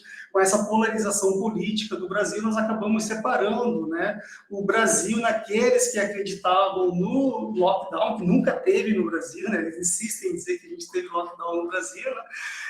E nos que acreditavam ou não acreditavam em vacinas, por exemplo, né? Então, acho que isso é algo que a gente precisa entender e valorizar, né? Valorizar, mas valorizar de verdade, de forma que as pessoas consigam entender a mensagem de um professor universitário, de um pesquisador, de um técnico da vigilância em saúde do município, do estado, ou até mesmo do ministro de Estado da Saúde, como um recado forte, como um recado potente para o controle e a prevenção de problemas sanitários como os vivenciados durante a epidemia de Covid-19 e, mais recentemente, com a monkeypox. Então, acho que é isso que fica, talvez como a grande lição, né, para os próximos momentos, né? Eu também estou muito otimista em relação à próxima gestão, mas, ao mesmo tempo, também estou tentando ser cauteloso, né, para não criar grandes expectativas e acabar assistindo o que nós vimos, inclusive, antes da gestão do atual presidente Bolsonaro e do ex-presidente Michel Temer. Mais alguém se arrisca? Eu queria falar alguma coisa que eu percebi, principalmente no início, não, nesse conjunto da epidemia da Covid aqui no Brasil. A gente fez um estudo aqui sobre hospitalizações, um estudo muito simples, com alunos, né, sobre hospitalizações e os desfechos, né? Quais as hospitalizações por municípios da região metropolitana aqui do estado, alguns municípios, e a gente percebeu que, no SUS, principalmente, que a letalidade era muito alta, sugerindo para a gente que, mesmo que você tenha, né, hospital, porque aqui no estado do Rio você viu, todo mundo viu e tal, nós tivemos hospitais de campanha, recrutamento de uma série de recursos, porque o hospital é um pouco sinônimo de recursos, né? Você não pode ter hospital se você não tiver oxigênio, se você não tiver, não adianta nada o hospital. Mas antes ainda desse evento lá de Manaus, aqui no estado do Rio, a gente percebia isso, ou seja, no estado do Rio não, se a gente olhar o Brasil todo, vai ser assim também. A atenção primária e a capilaridade dela não funciona nesse momento que a gente precisa de hospitalização, que era o que acontecia, principalmente no início da Covid, que nós não tínhamos nem vacina e demoramos um pouco a ter a vacina, e mesmo quando a gente tem a vacina para um grupo pequeno, aquilo vai se arrastando, e até você conferir alguma imunidade, entre aspas, ou alguma resposta da vacina que impeça que o caso fique grave ao ponto de hospitalizar, já foi um tempão, né? E o que a gente vê também, no caso do monkeypox, eu não examinei com tanto detalhe, mas dá para a gente perceber só no começo, logo no começo. A gente precisa de uma atenção secundária, terciária, principalmente, muito bem elaborada, um sistema de referência e contra-referência muito bem montado. Senão não vai funcionar, mesmo que eu tenha uma capilaridade enorme. Eu acho isso. Não sei o que você acha, de agentes de saúde, de atenção primária, em algumas situações a gente vai resolver, mas em muitas, a gente não consegue reduzir a letalidade, por exemplo, de uma doença grave, como a Covid, e grave como às vezes se mostra a varíola dos macacos, dependendo da situação. Agora a gente teve um certo arrefecimento, mas a gente não sabe. Agora a gente está tendo uma outra onda de Covid que não sabemos o que vai acontecer, com a rede bastante desmontada e sem nenhuma perspectiva que eu tenha ouvido falar dessa vacina mais recente, né? Que tem uma vacina mais recente da Covid, né? e existiriam outras possibilidades para vários outros macacos também. E isso me chama muita atenção, sabe? Mesmo antes de acontecer aquilo que foi o auge, né? A falta de oxigênio, para mim, é o auge. Antes disso, isso já mostrava, as pessoas se internavam e morriam rapidamente, né? E eu acho que isso, que a atenção primária não vai resolver isso. Então, precisa de recursos. Nós tivemos recursos, tanto que montaram tantos hospitais, foram presos, fizeram tudo o que quiseram, mas isso não se reverte como uma forma de esperar e resolver a gravidade da doença, né? Eu acho que você coloca um ponto muito importante, né? E esse paralelo que você faz da importância da atenção primária para o enfrentamento da monkeypox e da epidemia de Covid-19, com essa análise, né, feita em relação à letalidade no Rio de Janeiro, né, de internações hospitalares, ela faz total sentido, né? Inclusive, uma das entrevistas que mais me marcaram depois da crise do oxigênio em Manaus foi justamente para o pessoal da Escola Politécnica da Fiocruz do Rio de Janeiro, onde eles perguntavam, né, para mim, mas o que você acha, Jéssica? Qual que é o grande problema, né? Por que faltou oxigênio em Manaus? Por que a gente teve por que a gente tem essa letalidade tão grande aumentando aí em diferentes regiões do Brasil agora com a gama? Eu falei, olha, a resposta é muito simples. Epidemia de doença infecciosa, com nível de contágio, com nível de dispersão rápida, não se enfrenta dentro de hospital. Não é dentro de hospital que a gente vai enfrentar a epidemia. O que você faz em um hospital é contar pacientes, sobrecarregar trabalhadores de saúde, exaurir insumos hospitalares e transformar no morredouro, que foi isso que se transformaram os hospitais do Brasil de uma forma geral, ao longo da epidemia de Covid-19, em morredouros. As pessoas entravam, eram admitidas tardiamente, geralmente com quadros clínicos já avançados, e tinha casos, inclusive, se a gente fizer uma análise um pouco mais detalhada desses lugares onde a letalidade foi alta, a gente vai ver que o salto desses indivíduos da internação para UTI é em menos de 2 ou 3 dias, ou seja, são pessoas que já entraram quase parando, né? E não tem como você fazer milagre dentro de uma UTI sem medicação específica, né? Com pouca gente treinada, perdendo, né, a quantidade de trabalhadores que foi perdida, trabalhadores de saúde que foi perdida durante a epidemia de Covid-19, né? De médicos, enfermeiros, fisioterapeutas principalmente, né? Especializados em doença respiratória aguda, não tem como você colocar um cardiologista dentro de uma UTI com um paciente grave de Covid, gente.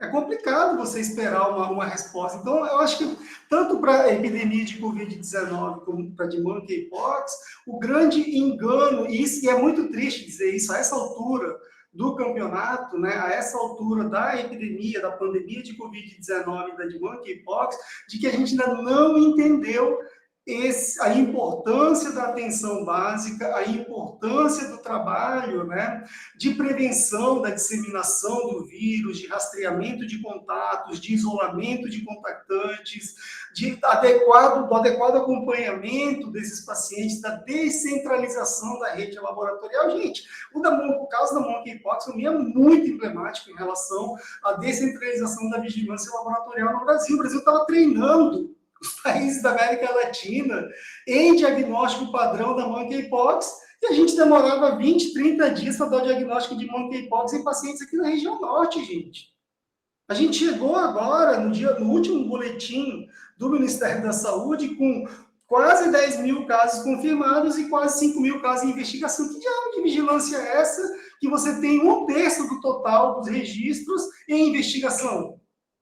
Né? Então, eu acho que esse é o grande erro, né? E é por isso, Paty, que eu retomando aquele comentário que você fez em relação à nova gestão que se inicia, eu não sou tão esperançoso, não, porque eu escuto muitas pessoas falarem em hospital, que eu quero contratar mais médicos, que eu quero abrir mais hospitais, que eu quero ampliar o número de leitos de UTI. Gente, para que você vai fazer isso pensando em enfrentar uma pandemia? Para lotar os hospitais de novo? Para a gente assistir aquelas cenas trágicas que nós assistimos aqui no Amazonas e no restante do Brasil? Não dá, né? É muito complicado. Então, acho que enquanto a gente não entender o recado né, de que doença emergente, né, ou doença com rápida capacidade de disseminação no nível populacional não deve ser enfrentada dentro do hospital, ao contrário, tem que ser enfrentada na comunidade, fora dele, investindo em atenção básica, a gente vai entrar numa roda, num ciclo vicioso, sem fim, vai aparecer o próximo patógeno, se bobear pode até aparecer uma mutação aí, hábil, né, entre aspas, o suficiente do SARS-CoV-2 que pune, né, as etapas aí de defesa gerada pela infecção natural ou até mesmo por vacinas. Acho que seria isso. Acho que o Felipe está com a mão levantada. Vai, Felipe. Você quer falar, Peste, comentar o que disse agora? Depois eu queria só complementar, assim, eu tô totalmente de acordo, Jéssica, eu até acho que as equipes de atenção primária, como você disse, a resposta foi muito diferenciada. Não conseguiram dar, talvez, a resposta que poderiam ter dado, porque a gente vem também de já um tempo de desvalorização, de subfinanciamento, etc., e também ninguém faz mágica, né, no nível local, sem financiamento adequado, sem força de trabalho adequada, mas os estudos, inclusive, mostram que os países que fizeram investimentos, né, em atenção, enfrentamento hospitalocêntrico, não obtiveram, né, o mesmo resultado dos países que investiram em outros tipos de atenção, né, comunitária, enfim, eu concordo totalmente que o enfrentamento é de outra ordem. E só para finalizar, além do enfrentamento comunitário e da atenção primária, são as medidas de mitigação dos efeitos socioeconômicos, né, tão importante como, né, por exemplo, no caso da Covid, para possibilitar que a população pudesse também aderir, né, a qualquer tipo de medida sanitária, né, de isolamento, enfim, de manutenção da existência, da vida. Então, eu acho que esse conjunto de ações comunitárias, de ações territoriais, né, e de medidas de mitigação dos efeitos econômicos é o caminho, né, para enfrentar essas epidemias do porte, né, como é ainda, sei lá, agora, a Covid-19.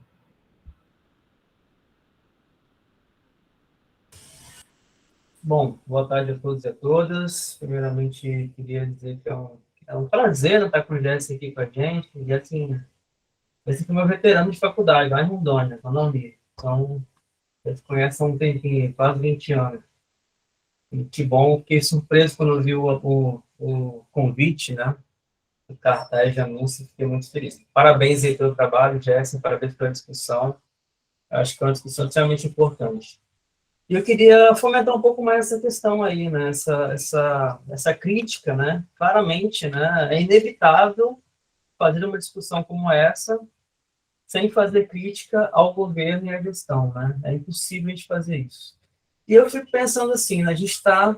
Temos aí, né, 30 anos de SUS, né? A gente já está em mais de 34 anos de SUS, praticamente, né?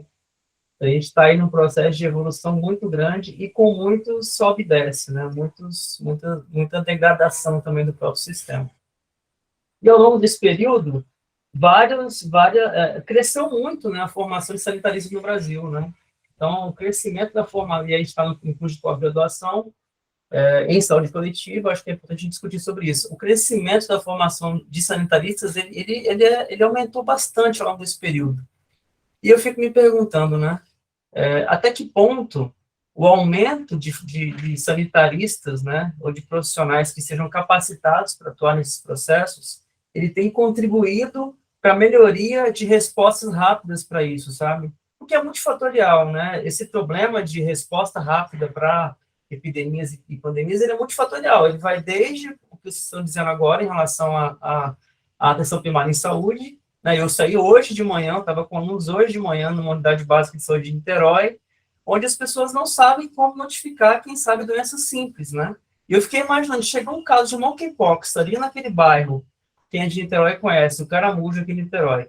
Chega um caso de monkeypox numa unidade básica de saúde, as pessoas não vão saber nem para onde mandar, né? E aí isso vai, aí chega no município, o município sabe, né? Será que a vigilância municipal ela está sabendo lidar com isso? Então, assim, eu acho que há uma falha, né, de capacitação e de formação permanente continuada dos próprios profissionais para que isso não ocorra mais, né? A pandemia de Covid-19, ela, cara, o Brasil teve a oportunidade de dar um show, né, na atuação, porque surgiu lá do outro lado do planeta, né? Já estava sendo anunciada a desgraça. Então, depois de, sei lá, 2, 3 meses, teve 2, 3 meses para pensar como reagir. A gente foi pensar em como reagir 8 meses depois, praticamente, né? Mesmo isso com grandes, né, negações para isso. Mas, assim, eu fico pensando, como que nós, formadores, tem vários professores e pesquisadores, como é que a gente pode melhorar isso na formação dos alunos sanitaristas, sabe? Dos próximos gestores do sistema, né? Como é que a gente pode capacitar eles para que isso não ocorra mais? Hoje eu coordeno uma residência aqui na UF, hoje tem cerca de 6 residentes nas SES hoje, na Secretaria de Saúde do Rio de Janeiro. E algumas delas estão lidando justamente com os casos de monkeypox, né? E ex-residentes também, como é o caso da Gabriela, que está aqui presente, inclusive. Hoje ela cuida dos dados de monkeypox no estado do Rio de Janeiro. Então, como é que a gente vê isso? Como é que é esse processo de capacitação, né? O Jessen apresentou aí qual o protocolo, né, que o Ministério pensa, que é pensado há muito tempo já, de resposta para isso acontecer. Mas a gente vê que não funciona, né? Assim, o sarampo não funcionou, né? Sarampo era uma doença que estava praticamente erradicada no Brasil, né? Só não recebeu o certificado. E hoje a gente tem visto aí alguns casos surgirem por conta da cobertura vacinal, enfim, várias coisas estão acontecendo. Mais uma vez, voltamos para a PS, né? Como é que a PS tem funcionado em relação a isso, em relação a prevenir, em relação a notificar, uma resposta rápida, enfim. Os casos de monkeypox no Rio de Janeiro, a maioria deles foram notificados a partir da PS e dos hospitais particulares, né?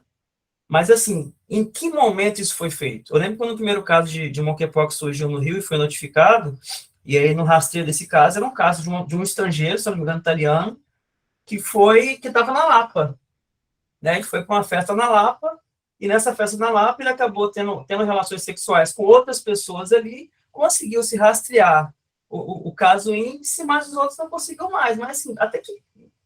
Em que momento isso foi feito? 2, 3 semanas depois.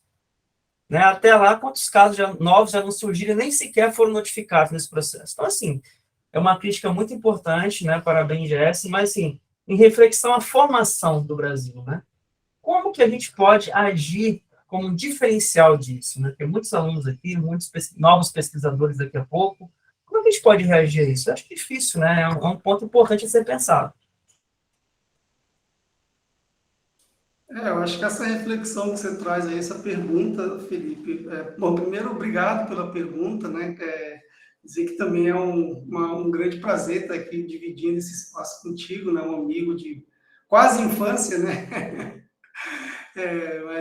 Enfim, é realmente muito angustiante isso, né, Felipe? Porque você está falando de um estado como o Rio de Janeiro, né, que está dentro da região sudeste, que é digamos, o núcleo, né, o grande núcleo formador em saúde pública e epidemiologia do Brasil historicamente, né? E passamos pelo que vocês viram no Rio de Janeiro, pelo que você está vendo na atenção básica em relação ao monkeypox, ao inoportuno rastreamento, ou melhor, a inoportuna detecção de casos, índice, a ineficaz rastreamento dos contatos desses indivíduos, esse estrangeiro em especial que você colocou, né? Muito em função dessa falta de habilidade nossa, né? De conseguir administrar problemas relativamente simples, com ferramentas conhecidas há décadas, muitas vezes há séculos, né? Nós não estamos falando aqui do Brasil forçar farmanguinhos, forçar o Butantan a desenvolver uma vacina nova para monkeypox, forçar as grandes multinacionais, né, a produzir uma medicação específica para monkeypox ou qualquer outra doença que esteja nos afligindo agora, né? Nós precisamos basicamente colocar ferramentas conhecidas para funcionar. E para colocar essas ferramentas conhecidas para funcionar, Felipe, infelizmente nós precisamos de técnicos, nós precisamos de gente que, no caso do Sudeste, pode não ser exatamente um problema de falta de profissionais qualificados, mas sim de posicionamento, né? Em regiões como a região norte, vocês conhecem isso tão bem como eu, nós temos um duplo problema, né? De nós não temos nem os profissionais e menos ainda bem posicionados, né? Então, é realmente algo muito, mas muito complicado mesmo, né? Eu cheguei a participar de... perdi até as contas de reuniões que eu participei com o secretário de saúde, com o Ministério Público Federal, Defensoria Pública Estadual, Federal, com gente de tudo quanto é nível diferente de gestão na área de saúde, mas que eram pessoas assim que você falava, meu Deus, gente, não é possível que eu estou falando com as pessoas que tomam as decisões em relação à adoção, à criação do plano de contingência para a Covid-19, para monkeypox. Então, é algo realmente que deixa a gente angustiado. E eu acho, Felipe, que a gente só vai conseguir resolver esse tipo de problema quando, primeiro, nós acabarmos com o déficit de formação, né, de profissionais, que não é exatamente o caso do Sudeste, mas aprendermos, criarmos mecanismos institucionais para uma gestão técnica e profissional do SUS, né? A gente tem que criar alguma maneira, alguma forma de fazer com que os bons técnicos, né, dos estados e principalmente dos municípios, eles consigam permanecer um tempo maior nos seus cargos de gerenciamento, de administração, e entendam, né, que a política de saúde é do Brasil, que a política de administração do Sistema Único de Saúde não pode ser partidária, não pode ser amarrada à gestão do município, à gestão do Estado, né? Então, isso é um problema muito sério, né? Quando a gente fala em gestão municipal e gestão estadual, nós temos dois times completamente diferentes, né? Nós temos eleições em momentos distintos. Então, na prática, se você pensa que a cada 4 anos vai mudar tudo, na verdade é a cada 2 anos, né? Muda o prefeito, muda tudo, porque o prefeito trocou todo o escalão de primeira e segunda ordem da Secretaria de Saúde, e daqui a 2 anos se repete com o duplo efeito negativo do novo governador e do novo presidente da República. Então, eu acho que é algo que a gente precisa amadurecer, e eu, infelizmente, né, como sanitarista, epidemiologista, talvez não seja a pessoa mais apropriada, né, para trazer uma resposta nesse sentido, mas eu tenho a sensação que os colegas do planejamento, que os colegas da avaliação dos serviços de saúde poderiam nos ajudar um pouco mais nesse sentido. Eu realmente, como sanitarista, como epidemiologista, fico igual a você, Felipe, agonizando aqui, desesperado por ver algo diferente, né? E, de novo, né, vou retomar o comentário sobre a fala da Paty, né? A gente está mudando de governo agora, mas o fato de estarmos mudando de governo agora significa que, provavelmente, vamos dizer assim, olha, tudo que foi feito no governo anterior não serve, e agora eu vou começar do zero, inclusive trocando todos os técnicos das secretarias, dos ministérios, etc. Então, infelizmente, Felipe, não vou conseguir te ajudar, amigo, nesse ponto, porque eu também sofro da mesma angústia. A gente viveu isso aqui, né, Felipe? Em Niterói, né? A gente chegou a trabalhar aqui na Secretaria de Saúde, tentando, né? E a gente só precisava dos dados, né? E isso foi, assim, um embate permanente, apesar de aqui em Niterói eles terem feito alguma ajuda na época do Covid, né? A financeira, que foi uma coisa legal, uma iniciativa interessante, uma ajuda financeira a muitos, aos habitantes, né? As pessoas que precisavam, né? Isso foi uma coisa legal. Lembrando um pouco que a Pet falou, que precisa juntar essas coisas para enfrentar, obviamente, para a pessoa ficar em casa, aquela coisa toda. Ao mesmo tempo, na secretaria, a gente foi lá para ajudar, assim, tipo, vamos ajudar a fazer qualquer coisa, né? O que precisar, a gente faz. Foi um grupo relativamente bom, assim, grande, bom, pelo menos em número, né? E tivemos muita dificuldade, não foi, Felipe? A gente teve muita dificuldade de lidar, dificuldade na liberação dos dados, em tudo a gente teve dificuldade, acabou que a gente não se entendeu. Em determinado momento, não deu mais, porque a gente tinha os dados que nós tínhamos na mão, dizia que nós deveríamos continuar fechando os estabelecimentos, não permitir que as pessoas saíssem, né? e a prefeitura não aceitou muito bem, porque estava sendo muito pressionada pelo pessoal que tinha o comércio, né? Então foi assim, super complicado, né? E a gente acabou deixando, fizemos alguns boletins e tal, mas não adiantou muito. Então, assim, eu acho que não é só... É muito você ter o pessoal, não trocar, a gente sempre viveu isso, né? Eternamente trocando as pessoas, mas também tem algumas políticas que sejam políticas fortes no sentido de disponibilizar informação, de permitir que você fale sobre isso. Claro, não precisa aceitar o que a gente está dizendo, não é essa a ideia, mas que a gente possa, pelo menos, ter informação de uma maneira que, como não aconteceu em Niterói, tem que acontecer menos do que aconteceu em relação ao país como um todo. Precisou de um consórcio da imprensa para você ter acesso à informação. Que isso, gente? Nós temos informação, a fake news rola solto, mas os dados não rolam, né?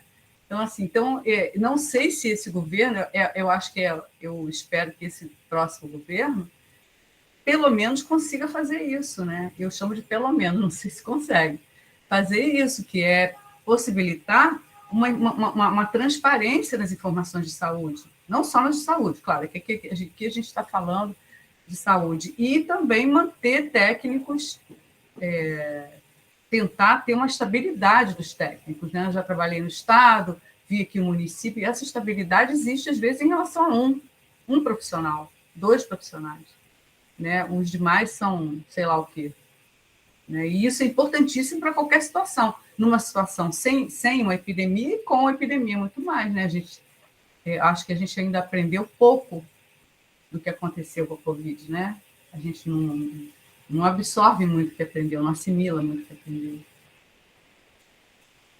Eu queria só fazer um comentário em cima desse negócio, dessa questão que você colocou, Hélio, da informação, que é interessante que toda essa dificuldade que nós tivemos, a falta de transparência, né, de acesso aos dados das epidemias, né, se dá dentro de um contexto de plena vigência da lei de acesso à informação, né?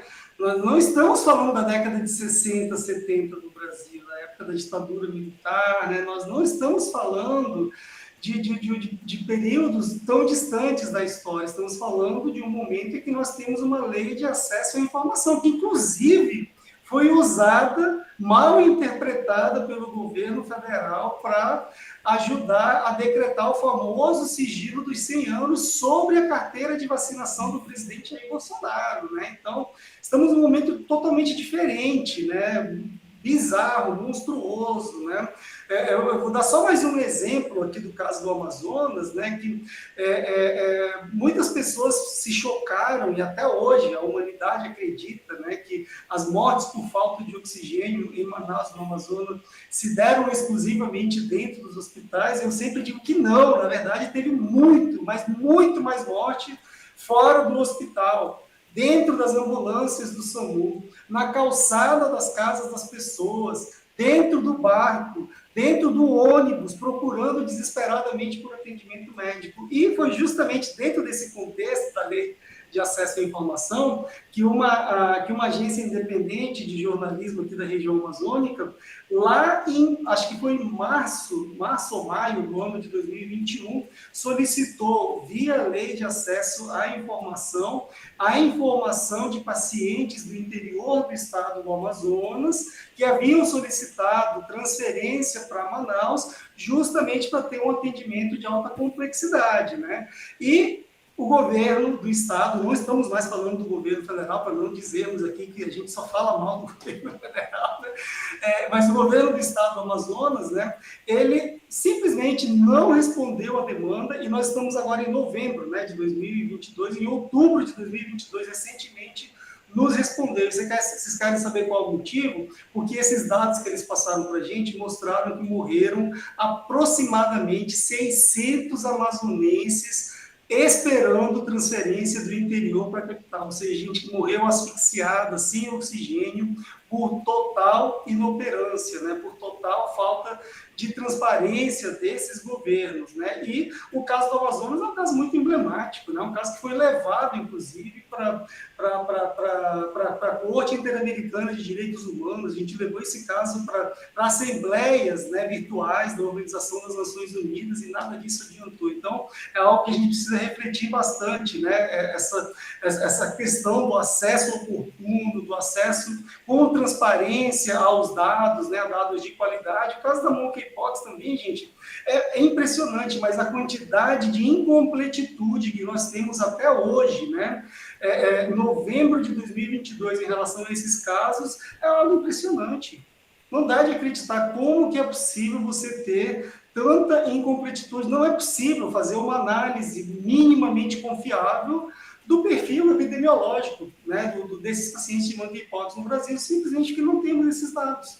Não tem um sistema de informação que você consiga acessar essa base de dados, como nós temos, por exemplo, o Infogripe, como nós temos o Sinam, como nós temos tantas outras fontes de dados que nós conseguimos, o sistema de informação hospitalar, que nós conseguimos acompanhar de forma praticamente rápida, né, o que acontece dentro dos hospitais, o que acontece em termos de morbidade e mortalidade, né? Então, eu acho que a gente tem que pensar nisso e lembrar desses erros que foram cometidos por municípios, por estados e principalmente pelo governo federal ao longo dessas duas pandemias, para que a gente possa estar preparado, né, para os próximos desafios sanitários, né, ou até mesmo para o nosso cotidiano, né, para as doenças endêmicas que estão aí. A tuberculose não foi embora, a hanseníase não foi embora, a AIDS não foi embora, né?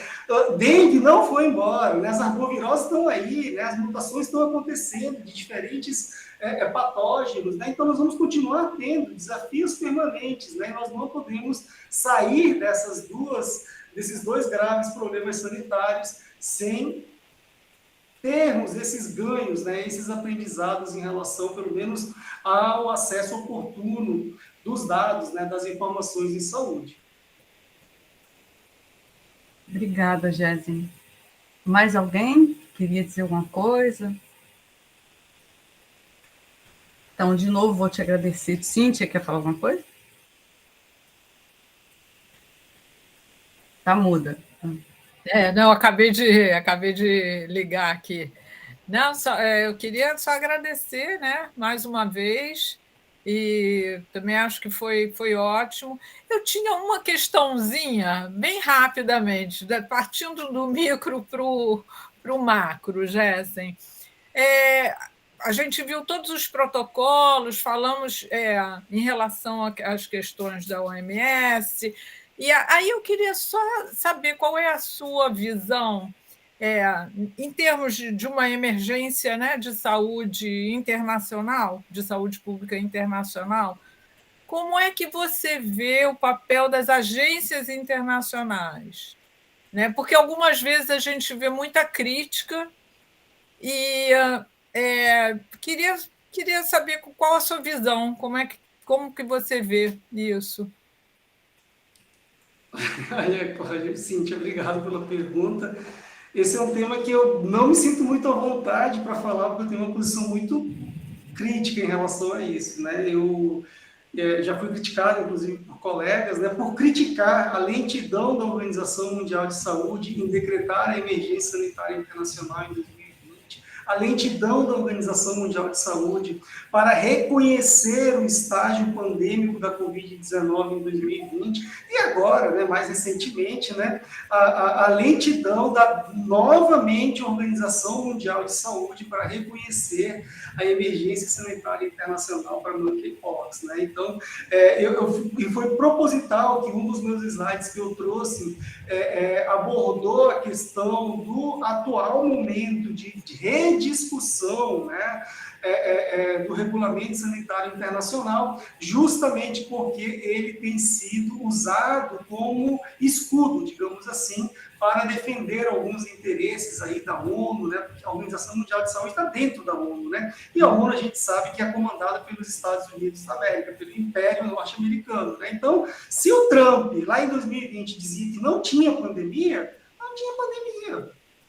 Se o Bolsonaro dizia em 2020 que a Covid era só mais uma gripezinha, era isso, embora hoje tenha terminado com quase 700 mil mortes confirmadas, né? Então, eu acho que nós precisamos fazer essa crítica ao nível municipal, ao nível estadual, ao nível federal, Cíntia, mas sem esquecer desse papel lento, né, desse papel estranho da Organização Mundial de Saúde, né? Nós temos vários exemplos. Eu poderia passar uma hora falando, por exemplo, sobre o caso da vacina contra a Covid-19, né, da Sputnik V. Uma das vacinas, primeiro, a vacina que gerou a tecnologia para enfrentarmos o ebola, a vacina que gerou a plataforma tecnológica que fez a AstraZeneca vir para o Brasil, e a AstraZeneca ganhou milhões, bilhões de dólares durante a pandemia, até hoje não tem o reconhecimento da Organização Mundial de Saúde. Então, assim, são coisas que eu não consigo entender, são coisas que está muito além do Tedros Adhanom, está muito além do diretor-presidente, né? Então, eu acho que é muito interessante nós acompanharmos esse grupo de trabalho da USP e da Fiocruz, né, que está sendo meio que arquitetado, né, articulado pelo Paulo Gus, aqui no Brasil, em relação à necessidade da reforma desse regulamento sanitário internacional, porque ele, de certa forma, é parte do problema. E se ele é parte do problema, nós temos que tentar tornar esse regulamento mais atual, mais ágil, de forma que nós não tenhamos que ver novamente o próximo diretor, ou até mesmo o próprio Tedros Adhanom, tão amarrado por um regulamento sanitário defasado como esse que nós estamos usando atualmente, que é de 2005, mas que foi aprovado anos anteriores, né, anos antes, né, pela Assembleia da Organização Mundial de Saúde. Né? Então, acho que temos, sim, críticas a fazer, e críticas bem contundentes, né? Eu poderia dar outro exemplo aqui, aquela conversa mole, fiada, lá de origem do SARS-CoV-2, né? Até hoje, não tem uma conclusão do grupo de especialistas da Organização Mundial de Saúde que está investigando isso quase ao mesmo tempo que investiga os regulamentos, né, sanitários defasados da própria Organização Mundial de Saúde. Então, nós temos muitos problemas para enfrentar, né, problemas nacionais, problemas caseiros, mas temos problemas estruturais e de ordem um pouco mais, digamos assim, internacionais, como esse da Organização Mundial de Saúde, totalmente dependente, ao meu ver, em algumas situações, das Nações Unidas e de países e de nações hegemônicas como o Reino Unido e Estados Unidos, Cíntia. São as lentidões institucionais em todos os níveis, né? Vai do micro ao macro. Exatamente. Não podemos nos enganar, né? Achando que a culpa é só do prefeito, ou só do governador, ou só do Bolsonaro, né? Do presidente. Não, tem vários atores, né? E nós temos que lembrar que, como o Felipe lembrou agora há pouco, né? É tudo multicausal, né? Tudo muito complexo, né? Não é simplesmente o nível local que explica, né? O nível local é onde você enxerga o problema, mas o problema ele tem outras repercussões, outras influências, outros impactos, né? É aquela pedrinha, né, na água, né? Que vai gerando as várias ondas. Mas, enfim, era só um comentário macro, né? Já que a gente estava falando do macro. Mas se ninguém mais tem nenhuma pergunta, nenhum comentário, só para agradecer mesmo, Jéssica. Muito obrigada. Hélia. Jéssica, muito obrigada. Adorei te ver de novo. Muito obrigada por se dispor, de disponibilizar seu tempo, né? Que nossos tempos são sempre tão curtos, né? Gostei muito do que você apresentou. Depois você me manda, por favor. E a gente vai trazer essa gravação para o YouTube, e eu te aviso que vai ficar disponibilizado, vai ser para quem não pôde assistir, aí vai poder assistir com ele completo. A gente, pelo menos, planejou isso. Que a gente não agradeço, Hélia. Eu tenho participado, tenho feito várias participações, né? E, geralmente, as participações ao vivo não tem como você fazer edições, né? Mas eu vou me queixar aqui, aproveitar que vocês estão aqui, que algumas vezes eu tenho participado de algumas rodas institucionais dentro da própria Fiocruz, que eu já sou avisado imediatamente que farão edições depois da apresentação, porque eu, às vezes, sou meio inconveniente, né? Eu falo algumas coisas que a presidência da Fiocruz não quer ouvir, que o presidente da República não quer ouvir, que o governador não quer ouvir, que o prefeito não quer ouvir, mas que precisa. Então, se você puder disponibilizar na íntegra, sem cortes, Será na íntegra. sem censura, eu agradeço e fica tranquilo. Que eu vou Juro que eu não vou te censurar, só se PowerPoint. acontecer alguma coisa aqui. Não vou censurar, imagina. Não vou censurar. A gente vai colocar integralmente, a não ser que você queira que faça alguma edição, aí você só diz, tira isso, tira aquilo que eu tiro. Vou mandar para você. É que a gente não conseguiu fazer simultaneamente por questões tecnológicas. Tecnológicas e que a gente não sabe pegar isso aqui do Meet e também fazer no YouTube, né? Nós não sabemos fazer. Então, não fizemos. Só por isso, senão estaria transmitindo real no YouTube, então aí não ia nem dar tempo de cortar, né? Não, tá ótimo. Só queria finalizar mesmo agradecendo aí, dizer que realmente foi uma honra rever vocês, uma felicidade mais do que uma honra de rever a Paty, Felipe, a própria Hélia, né? Interagir com a Cíntia, né? Já tinha a Cíntia, acho que é a minha referência do Felipe, de tantas outras pessoas, né? Quem não lembra o nome da Cíntia no livro do Medronho de Epidemiologia, né? Todos nós lemos esse livro, né? A Hélia foi minha referência durante o mestrado, né? Aquele trabalho com o Paulo Sabrosa, né? Leptospirose do gado caso. Até hoje eu tenho o título desse artigo na cabeça, que ele marcou a minha interpretação, a minha leitura enquanto sanitarista, enquanto epidemiologista, né? Enfim, então, é realmente uma felicidade muito grande. Eu espero rever vocês em algum momento, né? Preferencialmente agora, né? No Congresso de Saúde Coletiva, se tudo correr bem para quem for, né? Ou em outro momento. Mas, de qualquer maneira, fica aí meu agradecimento e minha alegria, né? De estar aqui com vocês, compartilhando, né? Esses momentos que ajudam a gente, né? A seguir vivos, né, se mantendo aí, lutando, produzindo conhecimento e tentando contribuir da melhor maneira possível e com o que a gente consegue, né, com o que está ao nosso alcance. Né? Obrigado a todos mais uma vez. Nós te Vamos agradecemos. repetir, né, Hélia?